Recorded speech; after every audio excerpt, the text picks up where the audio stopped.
Shalom Bapak Ibu Saudaraku, kita bersyukur Tuhan pertemukan kita di Kamis pagi ini. Tentu ini adalah anugerah dan berkat dari Allah buat saudara dan saya. Mari kita mengalami kasih karunia Tuhan ini. Kembali kita bawa kesediaan kita untuk menerima firman Allah. Dengan percaya lewat firman Allah di pagi ini, kita semakin disemangati untuk melakukan apa yang baik demi untuk kemuliaan nama Tuhan. Mari kita awali dengan doa saudaraku, kita berdoa. Tuhan Yesus yang baik, kami sungguh bersyukur atas segala apa yang Engkau nyatakan bagi kami.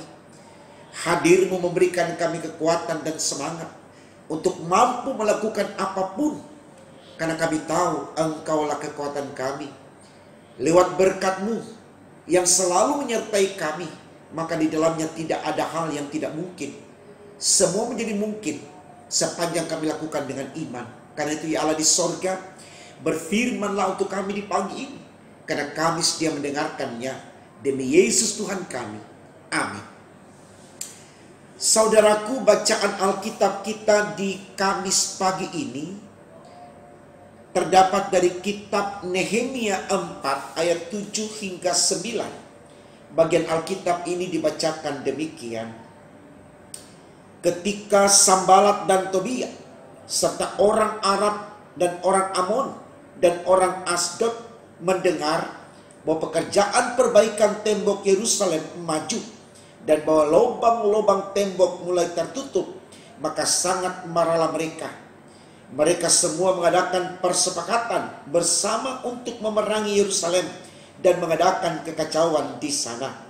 Tetapi kami berdoa kepada Allah kami dan mengadakan penjagaan terhadap mereka siang dan malam karena sikap mereka. Saudaraku, tema renungan kita di Kamis pagi ini dituliskan demikian dalam Sabda Bina Umat, menghadapi hambatan atas upaya perubahan. Bapak Ibu Saudaraku yang diberkati Tuhan kita Yesus Kristus, saya sangat yakin kita semua paham bahwa menjalani hidup di dunia yang kita lakoni atau kita perankan ini selalu tidak terlepas dari yang namanya tantangan, pergumulan, persoalan dalam konteks apapun, dimanapun. Sehingga oleh orang bijak ya, memberikan pengertian dari apa yang dipahami, yang diucapkan di awal khotbah tadi, bahwa hidup ini selalu ada dalam persoalan. Artinya selalu kita menghadapi yang namanya masalah. Tidak pernah tidak, kalaupun hari ini selesai, mungkin besok akan muncul masalah yang berbeda, akan terus berputar seperti itu ya. Sehingga orang bijak berkata, hidup ini adalah perjuangan. Kata perjuangan yang dilekatkan dengan kata hidup ini, itu mau membuktikan bahwa kita harus selalu siap untuk menghadapi apapun dan tetap berjuang di sana dengan semangat dan kekuatan yang ada, walaupun situasi hidup yang kita hadapi hendak menghambat langkah kita atau menghentikan langkah kita ya.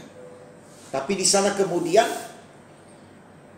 kita harus tetap fight. Kita harus tetap eksis dalam eksistensi kita sebagai manusia yang berkarya bagi kemuliaan nama Allah. Saya pikir ini baik saudaraku untuk kita renungkan. Karena jujur dalam konteks ini tidak sedikit orang yang kemudian putus asa, lalu merasa tidak berarti lagi, dan akhirnya mencari jalan pintas untuk menghabisi kehidupannya karena dia pikir dia tidak punya daya lagi untuk bisa fight. Dan tentu mungkin itu kita temukan pada orang-orang di sekitar kita. Nah, ini sesuatu yang kalau kita bicara secara spiritual atau secara iman tidak dibenarkan oleh Allah. Karena kita selalu dalam Tuhan berkata, dalam Tuhan tidak ada yang mustahil. Dan Tuhan kita adalah Tuhan yang Immanuel. Itu yang selalu kita sebut, saudara. Artinya Tuhan yang selalu menyertai. Di tengah badai sekalipun Tuhan ada untuk kita. Nah, ini mau mengajak saya dan Bapak Ibu Saudara untuk meyakini itu supaya kita selalu melibatkan Tuhan dalam setiap persoalan yang kita hadapi. Supaya kita tidak ciut, supaya kita tidak lemah, kita tidak putus asa, kita tidak mengambil jalan pintas untuk menghabisi hidup kita karena kita merasa kita tidak kuat menghadapi tantangan ini. Makanya orang bijak juga, saudaraku, orang bijak yang berhikmat dan beriman tentunya, mengajarkan kepada saudara dan saya bahwa ketika kita akan melakukan perjalanan yang panjang dalam hidup ini, atau perjalanan yang jauh dalam hidup ini, di mana perjalanan yang panjang dan jauh ini, di sana ada banyak tantangan pergumulan yang akan kita hadapi. Bahkan hampir setiap hari, tidak ada hal yang tidak kita gumuli. Selalu mencoba untuk menghentikan langkah kita. Maka orang bijak yang berhikmat dan beriman ini, di awal perjalanan panjangnya atau di awal perjalanan jauhnya, dia mempersiapkan segala sesuatunya dengan matang. Kata matang di sini merupakan sebuah kekuatan bagi dia untuk bisa menghadapi apapun yang akan dia hadapi, baik tantangan atau bukan, di perjalanan yang panjang ini. Apa yang orang bijak yang berhikmat dan beriman ini persiapkan di awal perjalanan yang panjang, supaya dia bisa tetap eksis, bisa tetap fight, dan mencapai tujuan hidupnya. Yang pertama, saudaraku, dia mempersiapkan fisiknya. Dia tahu bagaimana dia harus membuat diri selalu sehat dan kuat.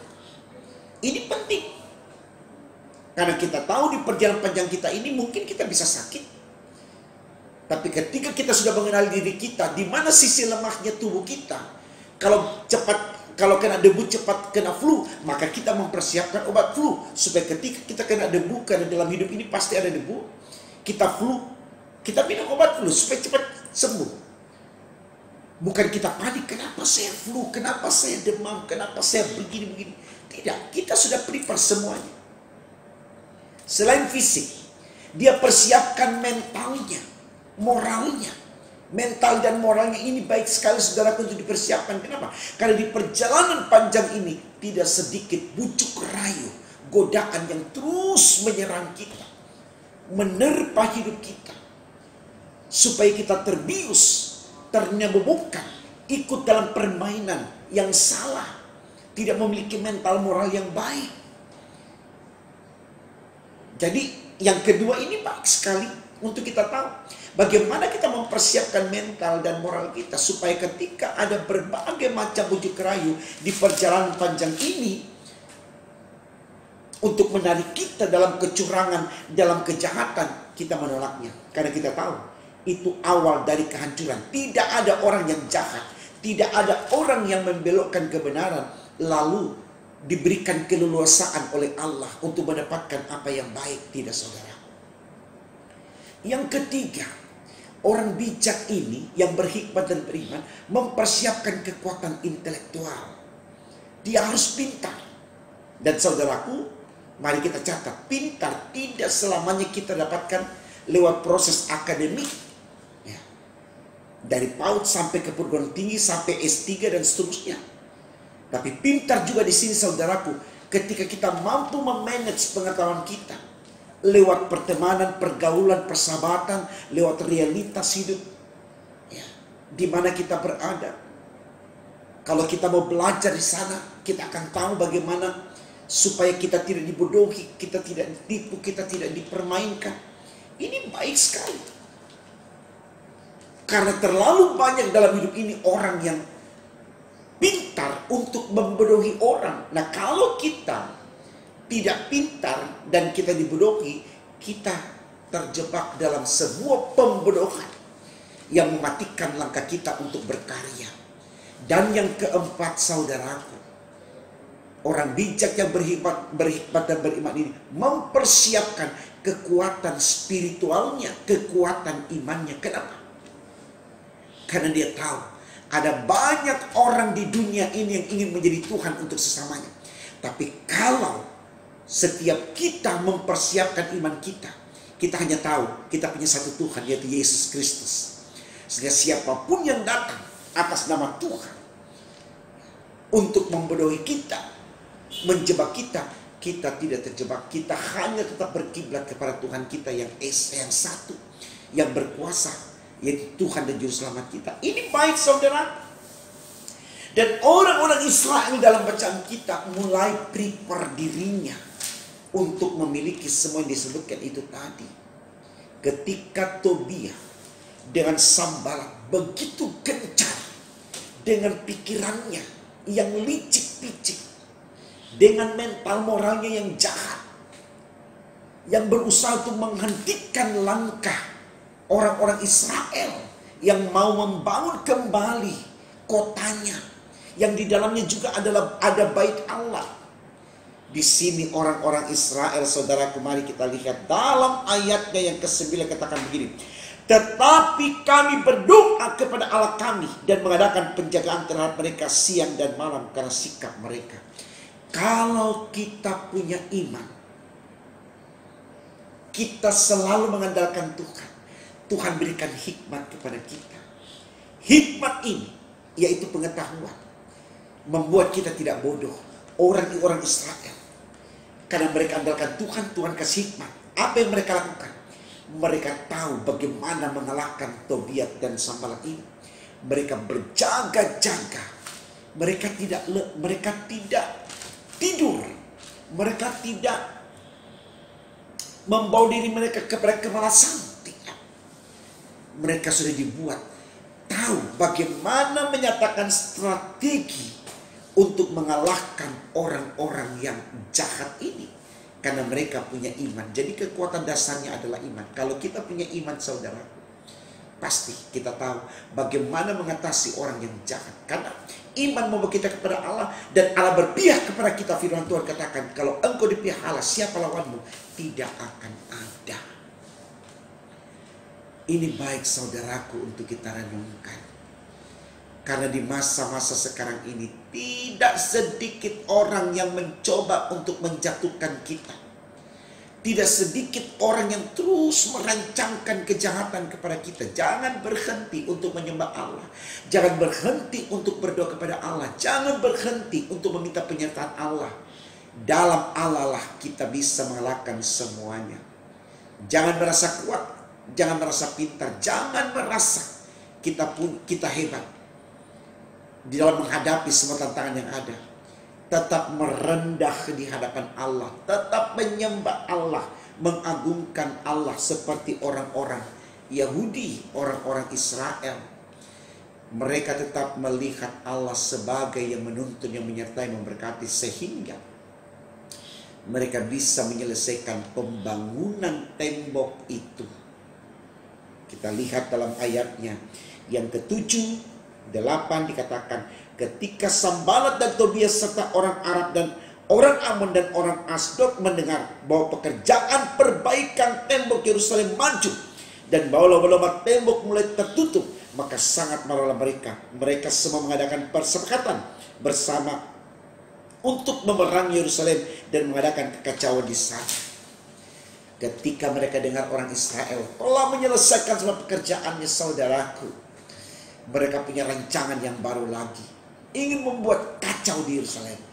Tidak akan ada pernah. Kalau Tuhan sudah memberkati kota itu, dia akan tetap dilindungi oleh Tuhan. Karena kota itu mengandalkan Tuhan. Mengaminkan Tuhan yang berkuasa atas mereka. Kalau saudara mengandalkan Tuhan dalam kehidupan pekerjaan saudara, mengandalkan Tuhan dalam kehidupan rumah tangga saudara, mengandalkan Tuhan dalam kehidupan pertemanan saudara, saudara tidak akan pernah dikalahkan oleh apapun. Karena janji Tuhan untuk orang-orang yang setia kepadanya adalah kemenangan yang abadi, yaitu surga. semangat melakukan apa yang Tuhan inginkan. Yakin Tuhan ada selalu juga untuk kita, hari ini, besok, dan sampai selama-lamanya. Amin. Mari kita berdoa, saudara. Terima kasih Tuhan, Engkau sudah berkati kami di pagi ini. Kami sungguh bersyukur firman-Mu memperkuat iman kami. Bagaimana kami yakin dalam langkah hidup ini untuk selalu mau bersama dengan Engkau.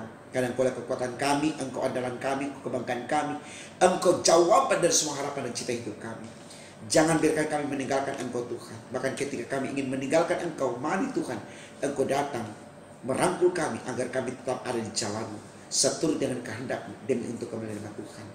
Ini doa kami Tuhan, sempurnakan dan kabulkan. Karena kami berdoa hanya dalam nama Tuhan Yesus Allah kami yang hidup, Immanuel, haleluya. Amin.